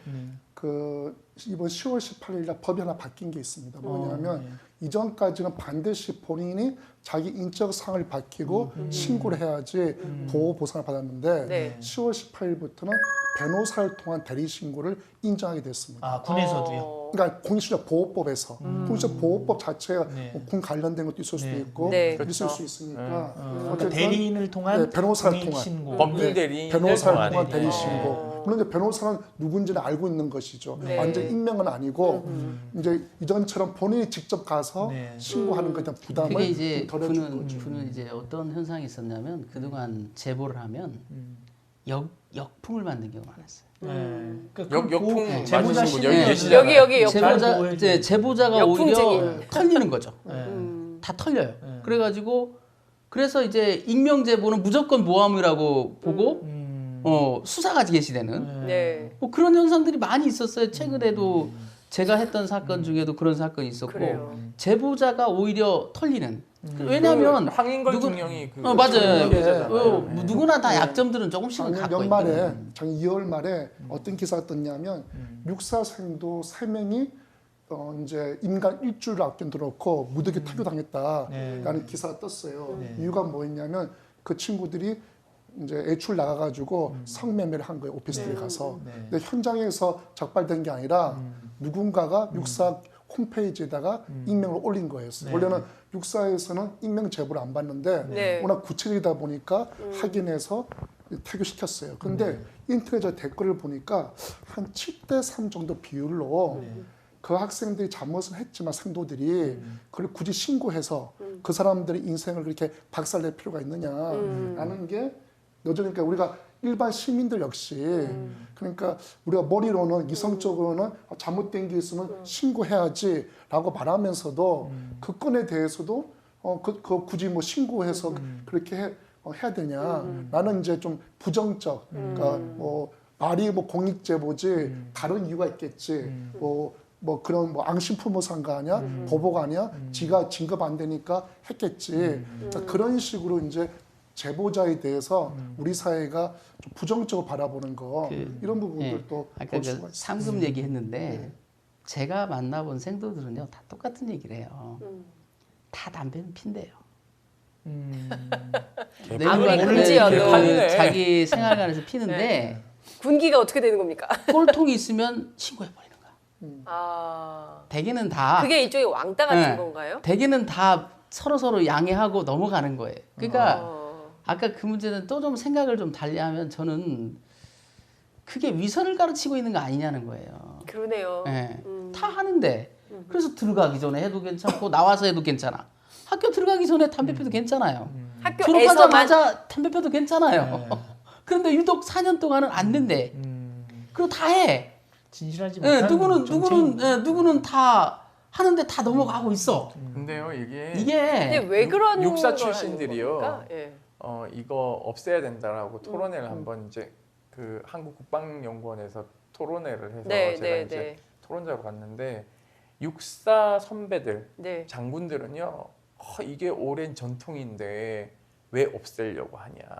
아, 그런 게 전통인데. 예, 그러니까 이유가 뭐냐면 이거예요. 전쟁이 발발하면 참호에서 내가 밥도 막 며칠 안 먹어야 되고 담배도 피고 싶어도 저기에 노출되면 안 되기 때문에 담배도 안 피워야 되고 참는 걸 배워야 된다는 거예요. 그러니까 당연히 그거는 생도로서 가져야 될 군인이 아니라 선승을 기르고 있구만요. 그러니까 극기복례 아니 세상에 공자님이 논어에서 말한 극기복례 그런 식으로 잘못 이해하고 있더라고요. 그래서 아니 우리는 수도승을 뽑는 게 아니다. 제발 좀 그러지 마세요라고 하는데 네. 그게 전혀 안 통하고요. 또 하나는 얼마 전에 해군사관학교에서 몰카 사건이 있었잖아요. 여생도 네. 이 화장실에 몰카를 설치해놨는데 그걸 이제 몰카를 이렇게 종이에 싸놔서 나중에 그게 뭔가 싶어 봤더니 신고하면 영상을 다 풀어버리겠다. 그러니까 협박 문구죠. 그래서 이걸 신고를 했고 그 학교에서는 얘를 빨리 그럼 구속을 해야 될 거 아니에요. 협박까지 예, 했고 이게 또 개인 공간을 들어왔으니까는 이거는 주거 그렇죠. 침입죄에 예. 해당되는데 걔를 또 구속을 안 시켜요. 이유는요? 아까 얘기했듯이 인생 망치면 안 되니까 음. 구속을 안 시키고는 있는데 얘가 전깃줄에 뭐 자살을 또 시도를 해서 병원에 실려가고 이래요. 그래서 이제 JTBC에서 네. 그걸 이제 취재 들어가서 이제 이 방송에 나가니까 그 다음날 학교 운영위원회 열어서 태교 조치해 버리는 거예요. 근데 언론에 나니까 네, 언론에 그때서야. 나니까. 근데 문제는 그 동안에도 피해자 가해자 분리가 안 되어 있고 되게 웃긴 건 여생도 방과 남생도 방이 한 층에 있는 거예요. 그리고 사관생도들 방을 못 잠그게 해요. 회사가 열어놓게 합니다. 왜 그러는 거예요? 좀 뭐 이상한 짓 한다고 또 생각하니까 또 그러는 거예요. 그럼 층을 분리해 주던가 육사처럼 그러지도 않고 가해자 피해자 분리되지도 않는 상태에서 놓였다가 그러니까는 남의 자식처럼 태교시켜 버리는 거죠. 근데 이게 몇 년 전에도 이 사건이 비슷한 게 있었어요. 몰카 사건이. 네. 피해자가 6명인가 정도 되는데요. 3명인가 2명이 강력하게 처벌을 요구했어요. 네. 그런데 형사 입건도 하지 않은 채 태교만 합니다. 이번 건은 형사 입건하고 태교시켰거든요. 그러니까 형사 입건하지 않고 태교를 하니까 어떻게 돼요? 자동으로 이 사람은 군대 끌려가야 됩니다. 생도 신분이 박탈됐기 때문에. 아. 그러니까 얘가 해군 부사관에 지원해요. 그 부사관에 합격해. 그러고는 군생활 무사히 마쳐. 세상에. 해군이 좁으니까 예. 피해자의 가해자가 부대에서 만나는 거예요. 세상에. 장교와 부사관으로. 네, 이런 말도 안 되는 짓거리가 일어나는 거예요. 그래서 우리가 이제 기자회견 통해서 예. 우리 해군사관학교 66기 출신인 해병대 예비역대 이 방일인 네. 간사가 학교장의 사퇴를 요구를 했는데 네. 뭐 꼼짝도 안 하고 이제 저렇게 버티고 있는 겁니다. 그러니까 지금 군대 얘기 제가 보기에 밤새야 돼요. 밤새도 다 얘기가 안 끝날 정도로 얘기가 굉장히 많은데요. 지금 그러니까 공익제보로 우리가 출발을 했지만 얘기를 하다 보니까 결국에는 이게 국방개혁과 관련된 문제이고 우리가 사실은 친일과 군사독재를 겪은 나라이기 때문에 더욱더 이 군사 문화가 사실은 군대 안에만 있는 게 아니라 사회 전체에도 군사 문화가 있고 뭐 까라면 까야 된다 뭐 이런 게 일반 회사, 학교 뭐 다 있는 거 아니겠어요? 근데 굉장히 많은 개혁이 요구되는데 이제 시간이 다 됐으니까 끝으로 제가 국방개혁 관련해서 하나만 말씀을 좀 말씀드리면 드리면 좋겠습니다. 국방개혁의 뭐 2.0은 큰 틀의 방향은 잘 가고 있는 게 맞습니다. 근데 다만 이것을 누가 핸들링하고 가느냐의 문제인데 국방부 그러니까 이제 우리 국가안보실 청와대 국가안보실 국방개혁 비서관이 투스타 육사 출신이 앉아 있어요. 그냥 현직 군인이 앉아 있어요. 저는 이건 굉장히 잘못됐다고 생각합니다. 개혁이 잘 안 될 것 같은데요. 좀 불안하죠. 네. 그리고 실제 마리논 사건이 벌어졌을 때, 마리논 헬기가 추락했을 때 네. 해병대 사령관이 영상을 전격으로 공개를 했습니다. 저는 되게 잘한 일이라고 제가 뭐 칭찬했어요. 저 해병대 인권자문위원인데 왜냐하면 그걸 공개를 안 하면 나중에 수사 기록에서 나오면요 윤일병 사건하고 축소은폐 똑같이 되는 겁니다. 해병대 사령관이 전격적으로 결정하는데 가장 걸림돌이 누구였냐면 청와대 국방개혁 비서관이 그거 왜 공개하냐고 난리를 피웠어요. 이 육군의 마인드입니다. 육사의 마인드고 일단은 무조건 숨기고 보자라는 인식인 거예요. 아직도. 그래서 저는 빨리 이 자리를 네. 민간인으로 저는 교체해야 된다고 생각하고 있고 대통령이 취임 초기에 말씀하신 대통령 직속 국방개혁위원회는 지금 어디 가고 없습니다. 저기 장관 측근으로 뭐 이루어진 국방개혁 자문단만 존재하고 있어요. 이런 식의 국방개혁은 저는 굉장히 위험하다. 노무현 대통령은 그래도 병역혁신위원회를 대통령 직속으로 두고 대통령 위원장 하셨어요. 직접 청와대에서 민간위원들 다 불러다가 국방개혁 밀어붙였거든요. 당시 윤광웅 장관 계실 때잖아요. 그땐 굉장히 속도감 있게 갔고 네. 추진력도 괜찮았습니다. 근데 지금 저는 이 추진력과 속도감이 잘 안 보이고 있어요. 그래서 저는 굉장히 그 핸들링을 하는 게 군인이 돼서는 절대 안 된다. 만약에 그 국방개혁 비서관을 그대로 두고 싶다면 빨리 대통령 직속의 국방개혁위원회를 꾸려서 국방 분야와 군인권 분야를 다 아우를 수 있는 군축 문제까지 다 아우를 수 있는 대인질의 금지 조약까지 다 네. 매만질 수 있는 이런 큰 틀의 위원회가 빨리 출범해야 된다는 생각을 가지고 있습니다. 남북 관계가 좀 좋아지면서 국방 분야도 상당히 뭐 군축도 합의하고 그랬기 때문에 상당한 발전이 있을 거라고 기대를 했는데 꼭 그렇지만 않은 것 같다. 이런 생각이 좀 듭니다. 김 변호사님 먼저 하시고 이지문 이사장님 하실까요? 아니면 이지문 이사장님 하시고 아니, 제가 뭐 먼저 순서- 할게요. 네, 제일 마지막. 네. 예. 이 윤일병 사건 관련해서도 제가 팟짱에 나와서 똑같은 말 했던 것 같은데 이제는 한계에 와 있어요. 모병제를 해야 됩니다. 이제 징병제로는 한계가 왔고 모병제를 통해서 새로운 돌파구를 찾아야 되고요. 또 그리고 장교들도 이제 수련주를 내려놓고 사회 우수 자원을 충원하는 그래서 이제 육군 같은 경우는 지금 육사 일변도 아닙니까? 육사, 삼사, 학군, 학사 이런 순이거든요. 근데 우리나라 정도의 어떤 경제 규모나 사회 수준이라면 정규 대학을 군과 무관하게 나온 사람들이 중요 군에도 장교로 진출해야만 그들이 또 사회의 적응력도 뛰어나고 또 언제든 또 군문을 나와서도 또 경쟁력이 있기 때문에 그래야지 지금처럼 순혈주의를 계속하다는 언젠가는 엄청난 외부적 힘에 의해서 심각한 문제에 초래할 겁니다. 굉장히 우리 국방부가 김 변호사님 말씀을 유념해서 들어야 될 것 같다는 생각이 좀 듭니다. 끝으로 예. 이지문 저도 뭐 이사장님. 앞에 말씀하신 것처럼 뭐 보안사 민간 보안사 기본서로 바뀌었고 또 개혁한다고 했지만 어떤 정권을 가진 세력들은 그런 군에 있는 힘들을 놓치고 싶지 않죠. 어떻게 보면 자기가 정권 잡게 되면 또 그걸 또 이용하고 싶은 게 또 심리도 있고 그래서 뭐 어떤 지금 또 이런 인위적으로 뭘 바꾸는 것도 중요하지만 말씀하신 것처럼 문민 통제 지금 우리 뭐 훈련소에 들어가면 뭐 부모들한테 다 뭐 공개도 하고 하잖아요. 그런 것들을 잘하고 있어요. 그런데 그런 정도 넘어서서 정말 우리 민간들이 들어가서 다양한 어떤 뭐 옴부즈맨이든 뭐 시민 뭐 참여라든지 인데 좀 더 개방을 좀 할 필요가 있고, 그리고 아까 말씀드린 것처럼 우리 시민들이 군을 그냥 이게 내 일이 아니다 이제는 그냥 갔다 오면 끝나는 것이 아니라 정말 좀 이거에 대해서 같이 좀 할 수 있는 그런 어떤 시스템 또 그런 뭐 운동 단체 이런 부분들이 필요한 것 같습니다. 네. 아, 82분간 함께한 군 얘기 시청자 여러분 어떻게 보셨는지 모르겠습니다. 선생님은 어떠셨어요?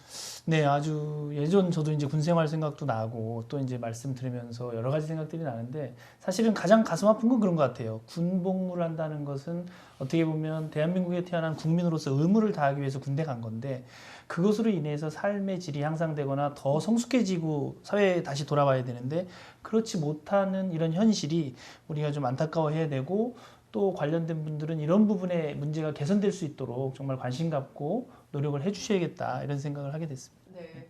아우, 세 분 오늘 너무 감사드리고요. 오늘 후보사 반환점을 두는 세 번째 회차였습니다. 세 분 너무 재밌게 말씀 잘해주셔서 감사드리고요. 다음 기회에 또 뵙는 걸로 하겠습니다. 오늘 잘 들었습니다. 고맙습니다. 네, 고맙습니다.